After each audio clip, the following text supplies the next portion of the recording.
السلام عليكم ورحمة الله وبركاته. إن الحمد لله والصلاة والسلام على رسول الله. أما بعد، قال الله تعالى في القرآن العظيم: أعوذ بالله من الشيطان الرجيم. بسم الله الرحمن الرحيم. وأقيموا الصلاة وآتوا الزكاة واركعوا مع الراكعين. وقال نبينا محمد صلى الله عليه وسلم: وما كثر فهو أحب إلى الله، أو كما قال صلى الله عليه وسلم.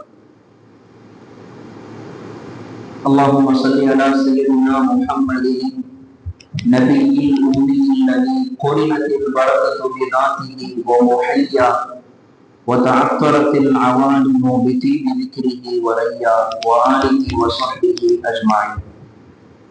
எல்லா புகழும் அல்லாஹு ஜல்லஷானஹு தஆலா ஒருவனுக்கே உரித்தானது.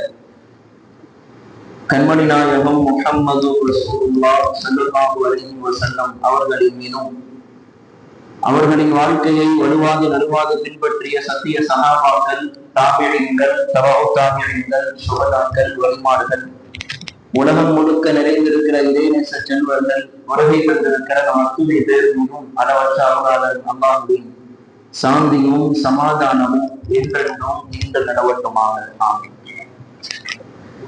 அன்பிற்கினி அல்லாஹ்வின் நல்லடியார்களே, அல்லாஹு ஜல்லஷானஹு தஆலா நம்ம எல்லாம் இந்த உலகத்திலே படைத்து சில கடமைகளை நமக்கு கொடுத்திருக்கிறார். சில கடமைகளை நம் மீது கடமையாக்கி இருக்கிறார். அந்த கடமைகளை முறையாக சரியாக நிறைவேற்றியே ஆக வேண்டும்.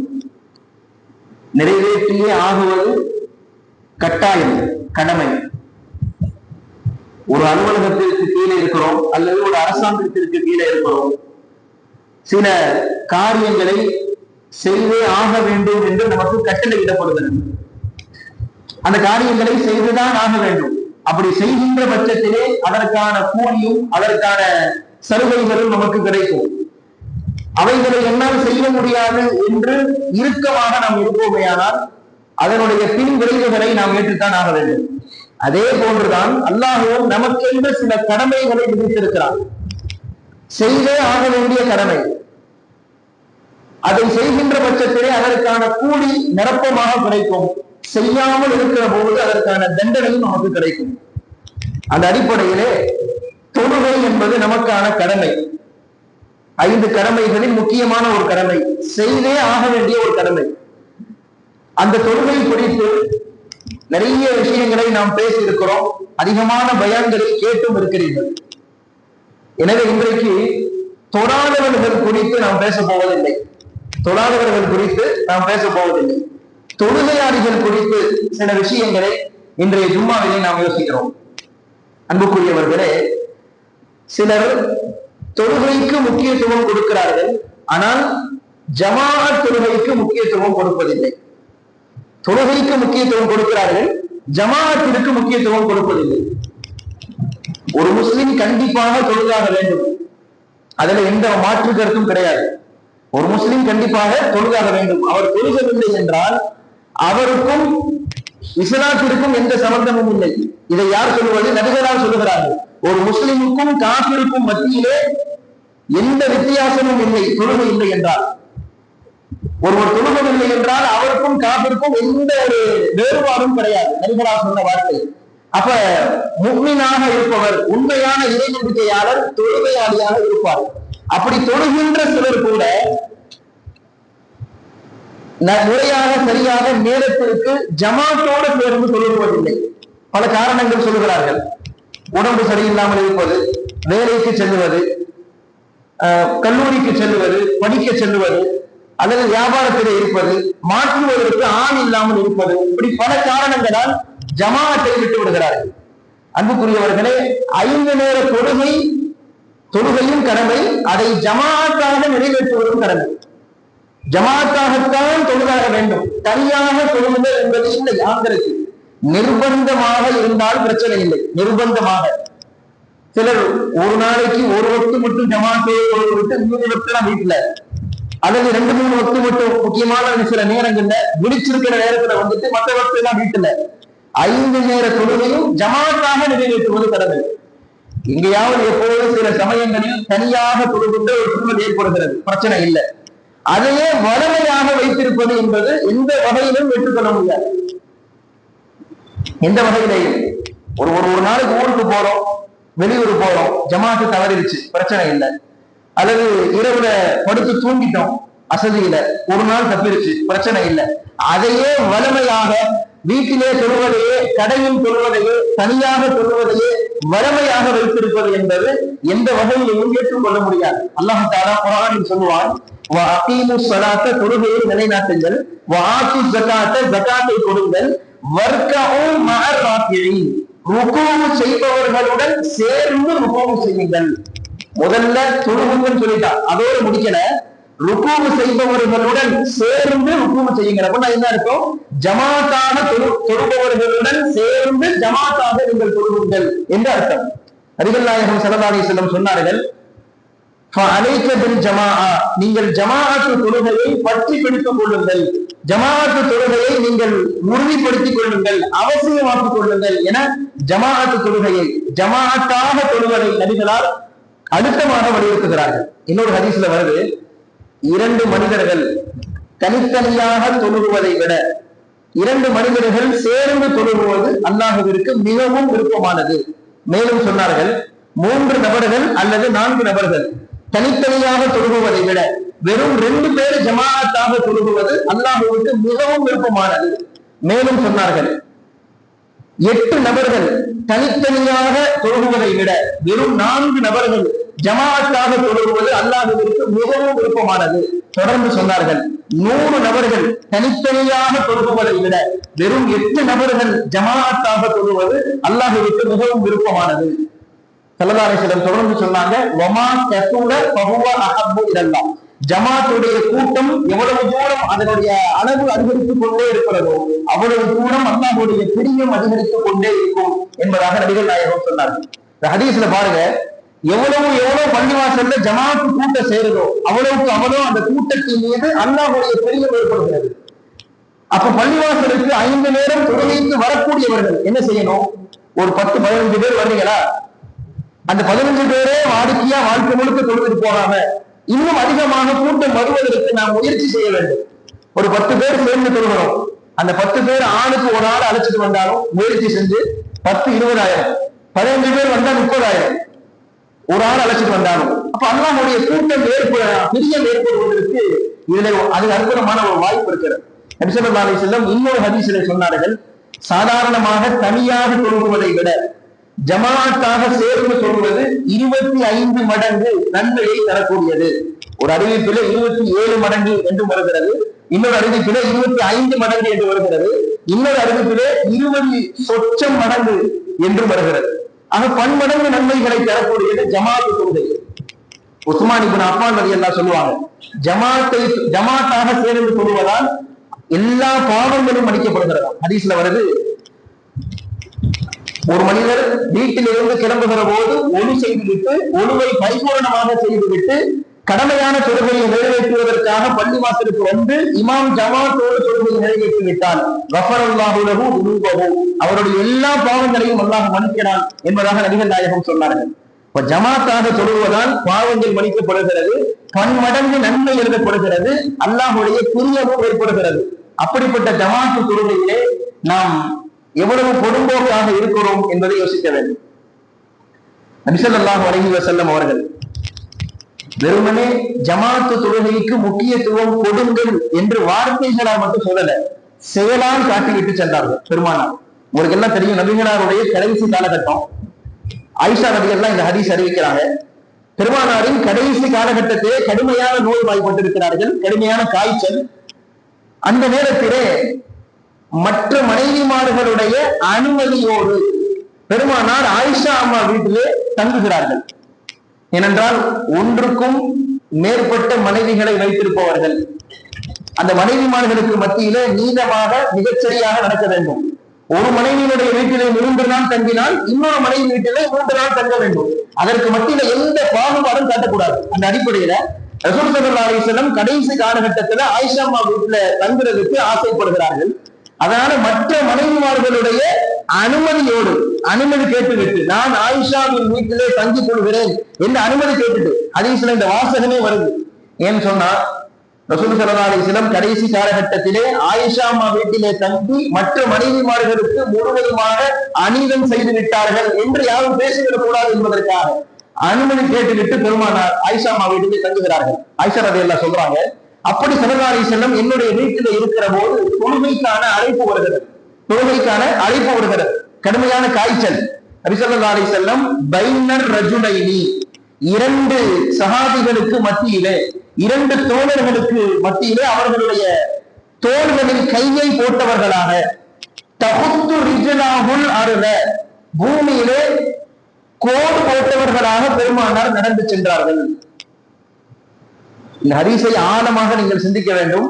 நபி ஸல்லல்லாஹு அலைஹி வஸல்லம் எந்த அளவுக்கு ஜமாஅத் தொழுகைக்கு முக்கியத்துவம் கொடுத்தார்கள் என்றால், கடைசி காலகட்டம் அந்த கடுமையான சூழலும் கூட 2 பேரை வர வச்சு 2 பேருடைய தோள்களில் கையை போட்டவர்களாக தகுத்து ரிஜ்லாஹு, நபிகளாருடைய கால் கோடு போடுது பள்ளிவாசலுக்கு போற வழியில. ஏன் ஸ்டெப் எடுத்து வைக்க முடியல, நடக்க முடியல, கால் அடி எடுத்து வைக்க முடியல. தொங்கியவர்களாக ஸல்லல்லாஹு அலைஹி வஸல்லம் கால் பாதங்கள் தேய பள்ளிவாசலுக்கு போனார்கள். எதற்கு? ஜமாஅத் தொழுகைக்கு. யோசித்து பார்த்தால் லேசான நோய் உள்ளவர்கள் எதுக்கு ஃபஜ்ருக்கு வரல? கடுமையான தலைவலி அல்லது வயிற்று வலி அல்லது கால் வலி, கைகால் குடைச்சல், இதுவெல்லாம் நாம் ஜமாத்தை விடுவதற்கு சாதாரணமாக காட்டக்கூடிய காரணங்கள். நபி ஸல்லல்லாஹு அலைஹி வஸல்லம் அந்த கடுமையிலும் கூட ஜமாத்திற்கு முக்கியத்துவம் கொடுத்தார்கள் என்றால் நாம எந்த அளவுக்கு அந்த விஷயத்துல கவனமா இருக்கணும் என்பதை யோசிக்க வேண்டும். குர்ஆனிலே அதாவது வியாபாரத்தை காரணமாக வைத்து, கொடுக்கல் வாங்கலை காரணமாக வைத்து, தொழுகை காரணமாக வைத்து ஜமாஅத்து தொழுகைக்கு வராமல் வீட்டிலேயே தொழக்கூடியவர்களுக்கு அல்லாஹ் தஆலா அற்புதமான ஒரு வசனத்தை சொல்கிறான். குர்ஆனில் அல்லாஹ் சொல்கிறான், சூரத்துல் நூரிலே இந்த வசனம் வருகிறது, ரிஜாலுல்லா துல்ஹீஹிம் திஜாரத்துன் வலா பைஉன், சில மனிதர்கள், அல்லாஹ்வுக்கு பிரியமான சில நல்லடியார்கள், அவங்க எப்படிப்பட்டவங்கன்னு சொன்னா வலா பைஉன் திஜாரத்துன் வலா பைஉன், அவங்களுடைய வியாபாரமோ அவங்களுடைய கொடுக்கல் வாங்கலோ அல்லாஹ்வை விக்ர் செய்வதை விட்டும், தொழுகையை நிலைநாட்டுவதை விட்டும், ஜகாத்தை கொடுப்பதை விட்டும் அவர்களை பாராமுகமாக்காது, அவர்களை தடுக்காது என்று அல்லாஹ் சொல்கிறான். அதாவது வியாபாரத்தை காரணமா காட்டி, தொழில காரணமா காட்டி வீட்டுல தொழுகிறவங்க அல்லது இப்ப கடையிலேயே தொழுகிறவங்க, அவங்களுக்கு அல்லாஹ் சொல்லக்கூடிய படிப்படியான ஒரு ஆயத்து இது. சில நல்லடியார்கள் எந்த காரணமுமே சொல்ல மாட்டார்கள். வியாபாரத்தையோ கொடுக்கல் வாங்கலையோ தொழுகையோ எந்த வேலையும் தொழுகைக்கு காரணமாக சொல்ல மாட்டார்கள், ஜமாஅத்தை விடுவதற்கு. இந்த ஆயத்து யார் விஷயத்துல இறங்குச்சு தெரியுமா? அபூ ஹுரைரா ரலியல்லாஹு சொல்றாங்க, தஃப்சீர்ல எழுதுறாங்க, மதீனாவிலே 2 மனிதர்கள் இருந்தார்கள். மதீனாவிலே ஒருவர் நிறுத்து வியாபாரம் செய்யக்கூடியவர், பொருள்களை நிறுத்து சம்பாதிக்கக்கூடியவர். இன்னொருவர் இரும்பை அடித்து போருக்கான வாள்களை செய்து வியாபாரம் செய்யக்கூடியவர். 2 வியாபாரிகள். அபூ ஹுரைரா ரலியல்லாஹு சொல்றாங்க, அந்த நிறுத்து வியாபாரம் செய்யக்கூடியவர் இருக்கிறாரு, பொருளை நிறுப்பதற்காக, அதாவது இன்னும் தராசு கீழே தான் இருக்குது, இன்னும் எடுக்கல, பொருளை நிறுப்பதற்காக தராசு எடுக்க போறார். போற சமயத்திலே பாங்கு சொல்லப்பட்டு விட்டால், தொழுகைக்கான அழைப்பு வந்து விட்டால் தராசு எடுக்க மாட்டார், அப்படியே வச்சுட்டு எழுந்து தொழுக போயிடுவார் அந்த வியாபாரி. இன்னும் சொல்ல போனால் அபூ ஹுரைரா ரலியல்லாஹு சொல்றாங்க, அந்த வியாபாரி பொருளை நிறுத்து கொண்டிருக்கிறார், எடுத்து கஸ்டமர் வாடிக்கையாளர் விற்கிறாங்க, பொருளை நிறுத்து கொண்டிருக்கிறார்.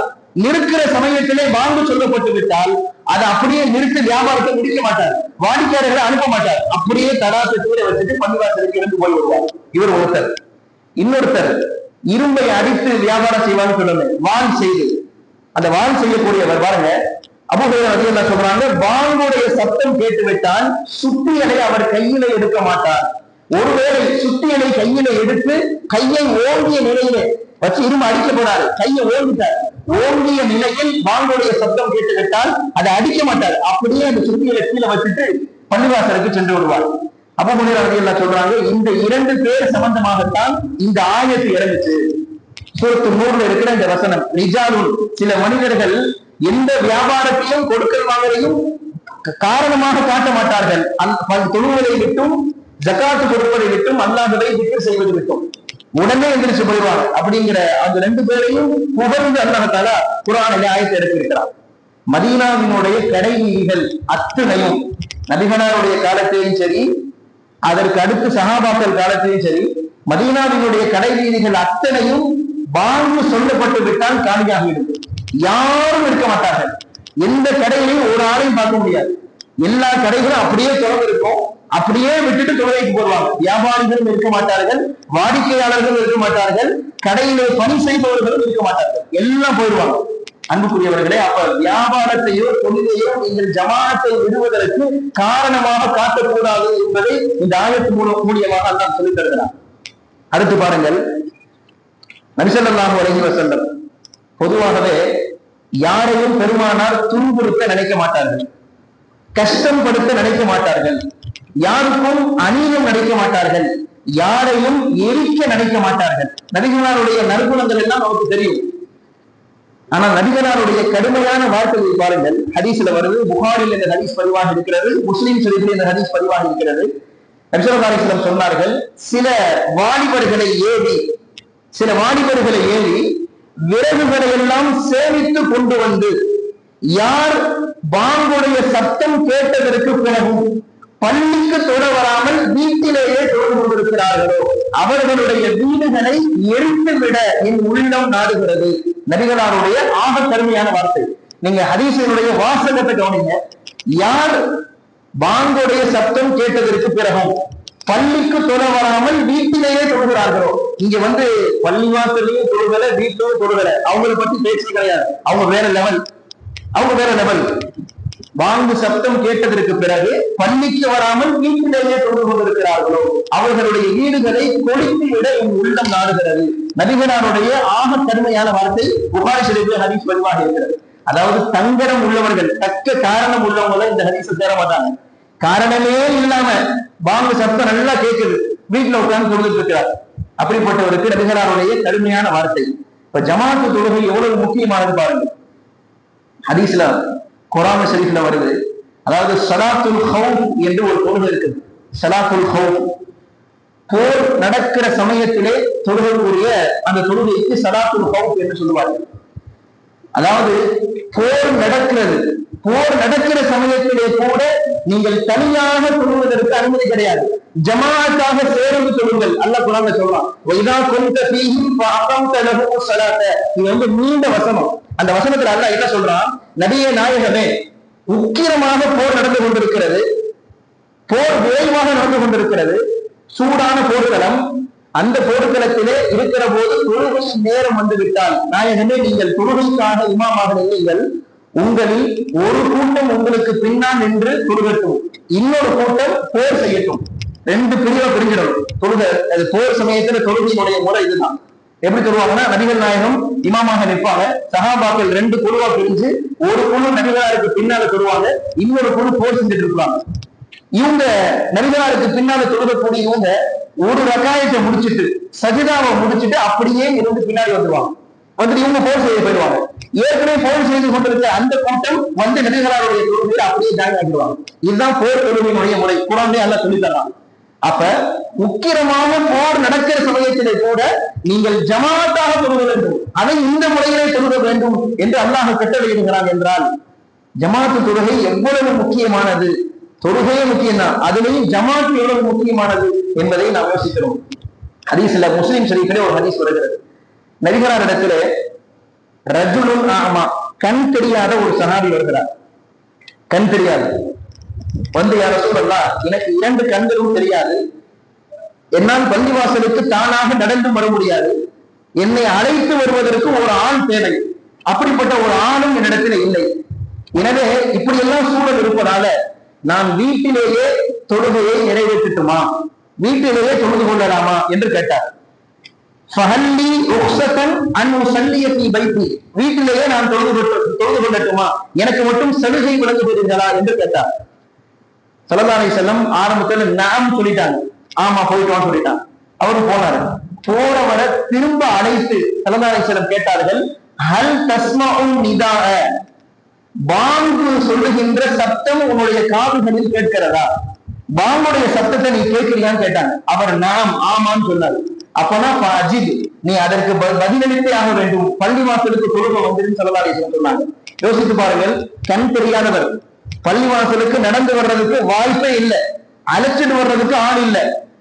அப்படி இருக்கிற ஒருவரை, கண் தெரியாத ஒருவருக்கு கூட ஜமாஅத்தை விடுவதற்கு அனுமதி இல்லை என்கிற போது, கண்கள் எல்லாம் நன்றாக தெரியக்கூடிய, உடல் உறுப்புகள் எல்லாம் சீராக இயங்கக்கூடிய மனிதர்கள் பள்ளிக்கு வந்து தொழாமல் வீட்டிலேயே தொழுதால் அது என்ன அர்த்தம் என்று புரியவில்லை. எந்த விதத்திலே அதை ஏற்றுக்கொள்ள முடியும்? பாங்குடைய சத்தம், நம்ம ஊர் வந்து 19 பள்ளிவாசல் ஆயிடுச்சு. ஒவ்வொரு முக்குக்கும் பாங்குடைய சத்தம் கேட்கத்தான் செய்யுது. பாங்குடைய சத்தத்தை கேட்டால் கண் தெரியாதவர் கூட பள்ளிக்கு வர வேண்டும் என்று பெருமானார் சொல்லுகிறார்கள் என்றால், எல்லாம் சீராக இயங்கக்கூடிய நாம் ஜமாஅத்திற்கு எவ்வளவு முக்கியத்துவம் கொடுக்க வேண்டும்? ஆக குர்ஆனும் ஹதீஸும் இப்படி ஜமாஅத்து தொழுகைக்கு நிறைய முக்கியத்துவத்தை சொல்லி இருக்கிறது. ஆகவே ஜமாஅத் விஷயத்தில் யாரும் புறம்போக்காக இருந்து விடாதீர்கள். கண்டிப்பாக ஜமாஅத்தோடு தொழ வேண்டும், ஜமாஅத்தாக தொழுகையை நிறைவேற்ற வேண்டும். இது ஒரு சப்ஜெக்ட். அடுத்து தொழுகையாளிகள் விஷயத்திலே நாம் தொழுகின்ற தொழுகை எப்படி இருக்கிறது? அதாவது தொழுகை என்பது பயபக்தியோடு, இரையச்சத்தோடு, ஓர்மையாக, சிந்தனையாக தொழுகின்ற தொழுகை தான் தொழுகை. குர்ஆன் அல்லாஹ் சொல்றான், கத் அஃப்லஹல் முஃமினூன், முஃமின்கள் வெற்றி பெற்று விட்டார்கள். எப்படிப்பட்ட முஃமின்கள் தெரியுமா? அல்லதீன ஹும் ஃபீ ஸலாத்திஹிம் காஷியூன், பயபக்தியோடு, ஓர்மையாக, ஒரே சிந்தனையோடு தொழக்கூடிய தொழுகையாளிகள், அந்த முஃமின்கள் வெற்றி பெற்று விட்டார்கள். அப்படின்னா என்ன அர்த்தம்? தொழுகை என்பது வேறு, ஓர்மையாக தொழுகை என்பது வேறு. தொழுகையினாலே ஓர்மையா தொழுகணும். நம்ம அல்லாஹு அக்பர் அப்படின்னு முதல்ல தக்பீர் கட்டுறோம். அந்த தக்பீருக்கு பேர் என்ன? தக்பீரே தஹரீமா, ஹராம் ஆக்கக்கூடிய தக்பீர், தடை செய்யக்கூடிய தக்பீர் அர்த்தம். தடை செய்யக்கூடிய தக்பீர். எதை தடை செய்யணும்? அல்லாஹு அக்பர்னு தொழுகைக்கு தக்பீர் கட்டிட்டா வெளியே உள்ள விஷயங்கள் எல்லாம் உள்ளே வருவதற்கு தடை, உள்ளே கவனம் செலுத்த வேண்டிய விஷயங்கள் வெளியே போவதற்கு தடை. வெளி உலகத்துல உள்ள சிந்தனைகள் எல்லாம் உள்ள வரக்கூடாது. தக்பீர் கட்டிட்டா உள்ள கவனம் எதை நம்ம நினைச்சு பார்க்கணுமோ அந்த விஷயம் வெளியே போகக்கூடாது. இதுதான் தக்பீரை தஹரீமாக்க அர்த்தம். அதுதான் ஓர்மையான தொழுகையும். அந்த தொழுகையெல்லாம் சுவை இருக்கும். நபிகள் பெருமானார் தொழுகையில் எனக்கு கண் குளிர்ச்சி இருக்கிறது என்று சொன்னார்களே, அந்த கண் குளிர்ச்சி நமக்கு இருக்குதா? அந்த கண் குளிர்ச்சி நமக்கு எப்போ வரும்? குஷூவோடு, பயபக்தியோடு, ஓர்மையாக தொழக்கூடியவர்களுக்கு அந்த கண் குளிர்ச்சி வரும். அப்ப ஓர்மையாக தொழுக வேண்டும். ஓர்மையாக தொழுவதற்கு சில வழிகளை சொல்லி நான் நிறைவுபடுத்துகிறேன். பாருங்கள், முதல்ல மார்க்கம் சொன்னதின் பிரகாரம் தொழுகணும். எப்படி தொழுகணும்? நிலையில இருக்கிற போது சுஜூது செய்யக்கூடிய இடத்தை பார்க்கணும். ருக்குவில் இருக்கிற போது காலுடைய பெருவிரல்களை பார்க்கணும். அத்தஹியாத்துல இருக்கிற போது மடியை பார்க்கணும். சஜிதாவில் இருக்கிற போது மூக்குடைய நுனியை பார்க்கணும். இப்படி எல்லாம் மார்க்கம் எங்க பார்க்கணும்னு சொல்லி வரையறுத்திருக்கா இல்லையா? அந்த பார்வை அந்த இடத்துல மட்டும்தான் இருக்கணும். ஒரே இடத்தை நோக்கிதான் பார்வை இருக்கணும். பார்வை சிதறி விட்டால் தொழுகையில ஓர்மை போயிடும். ஓர்மையா தொழுகணுமா? கரெக்டா ஒரே இடத்துல பார்க்கணும். பார்வையை முதல்ல சரி பண்ணணும். ஏன்னா பல இடங்கள்ல பார்த்தா பல விஷயங்கள் ஞாபகம் வரும். முன் சப்புல நின்றுட்டு யார பக்கத்துல இருந்து நிக்கிறா, சில பேர் போய் பார்ப்பாங்க, யார் பக்கத்துல நிக்கிறா, அல்லது மோதினா நமக்கு ஃபேன் போட்டு இருக்காரா இல்லையா, அல்லது முன்னாடி கடிகாரத்துல என்ன மணி ஓடுது, என்ன டயம் ஆகுது, அதற்கு இன்னைக்கு 2 நிமிஷத்துல சீக்கிரம் முடிச்சுட்டாரு, நேற்று கொஞ்சம் அதிகமா முடிச்சாரு, இப்படி எல்லாம் பல சிந்தனைகள் தொழுகையில ஓடும். அப்ப பார்வையை பேண வேண்டும், பார்வையை சிதறக்கூடாது, ஓர்மையாக தொழுவதற்கு ஒண்ணு. அடுத்து இரண்டாவது நபி ஸல்லல்லாஹு அலைஹி வஸல்லம் சொல்கிறார்கள், ஓர்மையாக தொழுக வேண்டும் என்றால் அந்த அபுதல்லாஹ கஅன்னக தராஹு, நீங்கள் அல்லாஹ்வை பார்ப்பதை போல தொழுங்கள். அல்லாஹ்வை பார்ப்பதை போல தொழுங்கள். இது ரொம்ப உயர்ந்த நிலை. லட்சத்துல ஒருவர் சொல்லுவாங்க, சஹாபாக்கள் வலிமார்கள் சொல்லியிருப்பாங்க. ரொம்ப உயர்ந்த நிலை. தொழுகும் போது நீங்கள் அல்லாஹ்வை பார்ப்பதை போல, தொழுகை என்றாலே அல்லாஹ்வோடு செய்யக்கூடிய முனாஜாத், அவனோடு செய்யக்கூடிய பேச்சு, அது தொடர்பு. அப்ப அல்லாஹ்வை பார்ப்பதை போல தொழுக வேண்டும். அலி ரலியல்லாஹு அன்ஹு உடம்புல அம்பு குத்திருச்சு, வெளியே எடுக்கணும், கடுமையான வலி, எடுக்க முடியல. அலி ரலியல்லாஹு சொன்னாங்க, நான் தக்பீர் கட்டி நின்றுக்கிறேன், அந்த அம்பை எடுத்துங்கன்னு சொன்னாங்க. அதே மாதிரி தக்பீர் கட்டி நின்றாங்க, அம்பை இலகுவா எடுத்துட்டாங்க, எந்த வழியும் இல்ல, கட்டளை எதுவுமே செய்யல. ஏன்னா தொழுகையில் தக்பீர் கட்டி விட்டார்கள், தன்னிலை மறந்து விட்டார்கள், அல்லாஹ்வை பார்ப்பதை போல தொழுகிறார்கள். அப்ப அந்த நிலையில நம்ம தொழுகணும். இது முதல் ஸ்டெப். ரெண்டாவது, அல்லாஹ் நம்ம பார்க்கிறோமா, அத நீங்கள் பார்ப்பதை போல தொழுகணும். இல்ல அப்படின்னா அல்லாஹ் நம்மை பார்த்து கொண்டிருக்கிறான் அப்படிங்கிற எண்ணத்திலேயாவது தொழுகணும். ரெண்டாவது, பொதுவாக மனிதர்களுடைய பழக்கம், யாராவது நம்மளை பார்க்கிறாங்க அப்படின்னு நமக்கு சிந்தனை வந்துட்டாலே நம்ம கரெக்ட் ஆயிடுவோம். ரூம்ல உட்கார்ந்து நண்பர்களுக்கு மத்தியில சாதாரணமா விளையாட்டாக வார்த்தைகள் எப்படி வேணாலும் பேசுவோம். ஆனா நம்முடைய பேச்சை பல பேர் கேட்கிறாங்க, அங்க இங்க மைக்கு கட்டி கேட்டுக் கொண்டிருக்கிறார்கள் அப்படின்னு செய்தி வந்துட்டா உடனே பேச்சு சரியாயிடும். வார்த்தைகள்லாம் கண்ணியமான வார்த்தைகள் ஆயிரும் இல்லையா? இப்ப யாராவது கேட்கிறார்கள் பார்க்கிறார்கள் என்றாலே நம்ம உடனே உஷாராயிரும். அந்த மாதிரி அல்லாஹ் நம்மை பார்க்கிறான் என்கிற உணர்வு வந்துவிட்டால் தொழுகையை நம்ம சரியாகிடும், ஓர்வை வந்துவிடும். ரெண்டு, இந்த ரெண்டும் முடியல, மூணாவது ஸ்டெப்பு, அதாவது தொழுகையிலே ஓதப்படுகின்ற அந்த ஆயத்துக்களுடைய பொருட்களை தெரிந்து வைத்துக் கொண்டு அதனுடைய அர்த்தத்திலே கவனத்தை செலுத்த வேண்டும். ஓர்மையா தொழுகிறதுக்கு ஃபஜ்ர்ல ஓதப்படுது, மூசா அலைஹிஸ்ஸலாம் சம்பவம் எவ்வளவோ வருது, அதெல்லாம் ஏதாவது வரலாறு அந்த பொருள் கூட தெரிஞ்சு வச்சுக்கிட்டு ஓடுகின்ற பொழுது அதனுடைய அர்த்தத்திலே கவனத்தை செலுத்தினால் ஓர்மையாக தொழுகலாம். மூணாவது ஸ்டெப். நாலாவது ஸ்டெப், குறைந்தபட்சம் அதனுடைய வார்த்தைகளாவது கவனம் செலுத்தணும். ஓதப்படுகிற போது மாலிகி யௌமித்தீன் ஈயாக நஅபுது அப்படிங்கிற வாசகங்கள், அந்த வாசகத்தையாவது கவனிக்கணும். அதுல கூட தொழுகையினுடைய ஓர்மை ஏற்படும். இந்த 4 ஸ்டெப் நல்லா தெரியணும். தொழுகையில குழப்பத்தை ஏற்படுத்துவதற்காகவே, சிந்தனையை மாற்றுவதற்காகவே தனியா சைத்தான் இருக்கிறான். சைத்தான் பல டிபார்ட்மெண்ட், ஒருத்தர் மட்டும் கிடையாது, பல விதத்துல இருக்கிறாங்க. அதாவது ஒழு செய்கின்ற பொழுது வசுவசாயை ஏற்படுத்துவதற்கு ஒரு சைத்தான் இருக்கிறான். ஒழுங்கா செஞ்சமா இல்லையா, 3 தடவை கருவணுமா இல்லையா அப்படிங்கிற குழப்பத்தை ஏற்படுத்துறதே ஒரு சைத்தான். தொழுகையில எத்தனை ரக்காயத்தை சொல்லணும் அல்லது தொழுகையில சிந்தனையை மாற்றுறதுக்குன்னே ஒரு சைத்தான். வருவாடு ஏதோ ஒரு சிந்தனையில தக்பீர் கட்டுவாரு, அத்தஹிய்யாத்துல் லில்லாஹி ஓதிட்டு இருக்கிறாரு, எந்த சிந்தனையுமே இருக்காது. அப்ப கவனத்தோடு மிக ஓர்மையாக சொல்லப்பட்ட விஷயங்களை ஃபாலோ பண்ணணும். அடுத்து பாருங்கள், தொழுகையை ஓர்மையாக தொழுக வேண்டும் என்றால் நம்முடைய தொழுகை நிதானமாக அமையணும். டப்பு டப்புன்னு தக்பீர் கட்டி 2 நிமிஷத்துல 4 ரக்காயத்தை முடிச்சுட்டு ஓடக்கூடாது, அது தொழுகை கிடையாது. நிதானமாக தொழுகின்ற பொழுது ஓர்மையாக தொழுக முடியும். ஹதீஸ்ல உங்களுக்கு எல்லாம் தெரியும், நபிகளார் பள்ளிவாசல்ல உட்கார்ந்து இருக்கிறாங்க. ஒரு கிராமத்து தோழர் பள்ளிவாசலுக்கு போனார். போய் தக்பீர் கட்டி நம்ம தராவியெல்லாம் அதில் மிஞ்சிருச்சு, போய் 1 நிமிஷம் 2 நிமிஷம் டப்பு டப்பு டப்புன்னு தொழுகை முடிச்சிட்டார். தலதானேசனை கூப்பிட்டாங்க. கூப்பிட்டு குன் ஃபஸல்லி ஃபஇன்னக லம் துஸல்லி, நீ மீண்டும் தொழுகு, இன்னும் நீ தொழுகவே இல்லைன்னு சொன்னாங்க. அவர் வந்தாரு, திருப்பி தக்பீர் கட்டினாரு, டப்பு டப்பு டப்புன்னு 2 நிமிஷத்துல முடிச்சிட்டாரு. தலதானேசன் திருப்பி கூப்பிட்டாங்க. குன் ஃபஸல்லி ஃபஇன்னக லம் துஸல்லி, நீ இன்னும் தொழுகல, திருப்பி தொழுகு. இப்படியே 3 தடவை நடக்குது. 3 தடவை தலதானேசன் திருப்பி திருப்பி விடுறாங்க. நான் என்ன தவறு செஞ்சேன்னு அவர் கேட்கல. 4வது தடவையா திருப்பி விடுகிற போது கேட்டார், அல்லிம் நீ சலாத்தன் கைஃப உஸல்லி, யா ரசூலல்லாஹ், எனக்கு தொழுகையை எப்படி தொழுகணும்னு கத்துட்டாங்க, எனக்கு தெரியல. அப்பதான் சல்லல்லாஹு சொன்னாங்க, இந்த பார்ப்பா, தக்பீர் கட்டிய பிறகு ருக்குவுக்கு சென்று விட்டால் நிம்மதி பெறுகிற வரை ருக்குவிலே இரு. நிம்மதி பெறுகின்ற வரை 2 சஜிதாவுக்கு செல்லுகிற போது நிம்மதியாக சஜிதாவுக்கு போயிட்டோம்னா நிம்மதி அடையணும். டக்கு டக்குன்னு சுப்ஹானல்லாஹ் சொல்லிட்டு எந்திரிக்க கூடாது. அது நிம்மதி அடைகிற வரைக்கும் அதுல இருக்கணும். அந்த இருப்புல 2 சஜிதாக்கு மத்தியில உள்ள இருப்பு அதுல நிம்மதி பெறுகின்ற வரைக்கும் இருக்கணும். டக்குன்னு என்ன சொல்லி அடுத்து புரியக்கூடாது. இதுல அவசரமான தொழுகை தலதாரிசெல்லாம் அவருக்கு கற்றுத்தராங்க.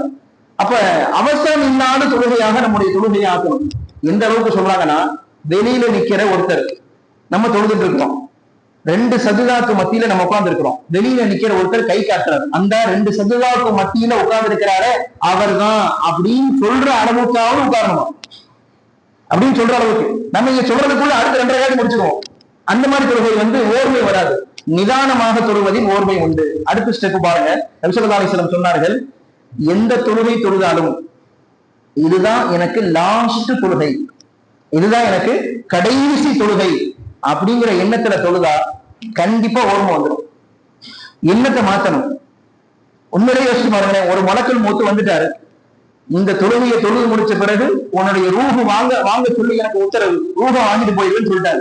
கடைசி தொழுகை வாழ்நாள்ல அந்த தொழுகையை நம்ம எப்படி தருவோம்? எவ்வளவு பயபக்தியா தருவோம், எவ்வளவு உணர்வு பூர்வமாக, எவ்வளவு இரையச்சமாக, எவ்வளவு நேரப்படுத்த. அந்த நேரத்துல மனைவி ஞாபகத்துக்கு வர மாட்டால், பிள்ளைகள் ஞாபகத்துக்கு வராது, வியாபார தொழில் சொத்து எதுவும் ஞாபகத்துக்கு வராது. கடைசி தொழுகை அப்படின்னு முழுசா ஓர்மையில போந்துருவோம். சொந்த தாயினுடைய ஜனாசாவை இருந்தா எப்படி சொல்லுவோம்? எல்லா ஜனாசா தொழுகிறது வேற, சொந்த தாயினுடைய ஜனாசா அது எவ்வளவு உணர்ச்சி பூர்வமா தொழுவோம். அந்த உணர்ச்சி எல்லா தொழுகையிலையும் வரணும்னா இதுதான் எனக்கு லாஸ்ட் தொழுகை அப்படிங்கிற எண்ணத்துல தொழுகணும். தொழுகையில ஓர்மை வந்துவிடும். அதே போல இருட்டிலே தொழுவது, இருட்டாக இருப்பதும் ஓர்மை வருவதற்கு ஒரு காரணம். நபிகளாருடைய காலத்திலேயும் சரி, சஹாபாக்களோட காலத்திலும் சரி, மின்சாரம் கிடையாது. இந்த மாதிரி எல்இடி பல்புகள்லாம் கிடையாது. ஒரு சின்ன விளக்கு எங்கேயாவது மூலையில வச்சிருப்பாங்க, அவ்வளவுதான். அந்த இருட்டுல தான் தொழுவாங்க. தொழுகின்ற பொழுது இருட்டு ஓர்மை வருவதற்கு ஒரு காரணம். இன்னைக்கு பாத்தீங்கன்னா நிறைய பள்ளிவாசல்ல திக்ர் செய்கின்ற பொழுது லைட் எல்லாம் அணைச்சிருவாங்க, அணைச்சு இருட்டுல உட்காந்து பார்ப்பாங்க. ஏன்னா வெளிச்சம் இருக்கிற போதுதான் பார்வை அங்கேயும் போகுது, இருட்டா இருந்தா எங்கேயும் போகாது, ஓர்மை வந்துவிடும். அதனால இது மாதிரியான விஷயங்கள் எல்லாம் ஃபாலோ பண்ணி நம்முடைய தொழுகையை அமைக்கணும். ஓர்மையாக தொழுகின்ற தொழுகை தான் தொழுகை. நம்முடைய இன்னைக்கு தொழுகை எப்படி இருக்குன்னு அவங்களுக்கு தான் தெரியும். ஒரு நகைச்சுவையாக சொல்லுவார்கள், அதாவது பள்ளியில இமாம் தொழு வச்சுட்டாரு, 4 ரக்காயத்து தொழு வச்சு முடிச்ச பிறகு தெரியுது 3ஆ 4ஆம் குழப்புது. பின்னாடி மக்கள்கிட்ட கேட்டாரு, மக்களுக்கும் தெரியல. ஒருத்தர் வந்தாரு, கண்டிப்பா நீங்க 4 தான் தொழு வச்சீங்கன்றாரு. எப்படிங்க இவ்வளவு கன்ஃபார்மா சொல்றீங்க, எல்லாரும் குழப்புறாங்க, நீங்க கூட இவ்வளவு கன்ஃபார்மா சொல்றீங்க. அதற்கு எனக்கு 4 கடை, ஒரு ரக்காயத்துக்கு ஒரு கடை கணக்கு பார்த்தாலும் 4 ரக்காயத்துக்கு 4 கடையை நான் கணக்கு பார்த்துருவேன். நான் கரெக்டா 4 கடையும் கணக்கு பார்த்து முடிச்சுட்டேன், அதனால நீங்க 4 தான் தொழு வச்சீங்க. 3 தொழு வச்சிருந்தா எனக்கு ஒரு கடை பேலன்ஸ் இருக்கும் சொன்னாரு. இன்னைக்கு நம்முடைய தொழுகையினுடைய சிந்தனைகளும் அப்படித்தான் இருக்குது. அதனால தொழுகின்ற பொழுது சிந்தனைகளை ஓர்மைப்படுத்த வேண்டும். கடைசியா ஒரு ஸ்டெப், வெளியிலே பாவங்களை குறைத்து விட வேண்டும். வெளியில பாவங்களை குறைத்து விட்டு அல்லாஹ்வுக்கு முன்னால வந்து நின்றாதான் ஓர்மை வரும். இருக்கிற எல்லா பாவங்கள், விபச்சாரத்தினுடைய தொடர்பு, ஹராமான தொடர்பு, அல்லது திருட்டு வட்டி போன்ற தொடர்பு, என்னென்ன பாவங்கள் இருக்கிறதோ அதோட வந்து தக்பீர் கட்டி நின்றோம்னா ஓர்மை வராது. அதனால பாவங்களை வாழ்க்கையில குறைக்கிற போது அல்லாஹ்விற்கு முன்னால் நாம் ஓர்மையோடு தொழுகலாம். எல்லாம் ரப்பல் ஆலமீன் பேசிய விஷயங்களை அமல் செய்வதற்கு அல்லாஹ் தௌஃபீக் செய்வானாக. ஜமாத்தாக வாழ்நாள் கடைசி வரைக்கும் 5 நேர தொழுகையை ஜமாத்தாக தொழுகக்கூடியவர்களாக அல்லாஹ் நம்மை ஆக்குவானாக. ஆமீன். வாஹிரு தஅவானா அல்ஹம்துலில்லாஹி ரப்பில் ஆலமீன்.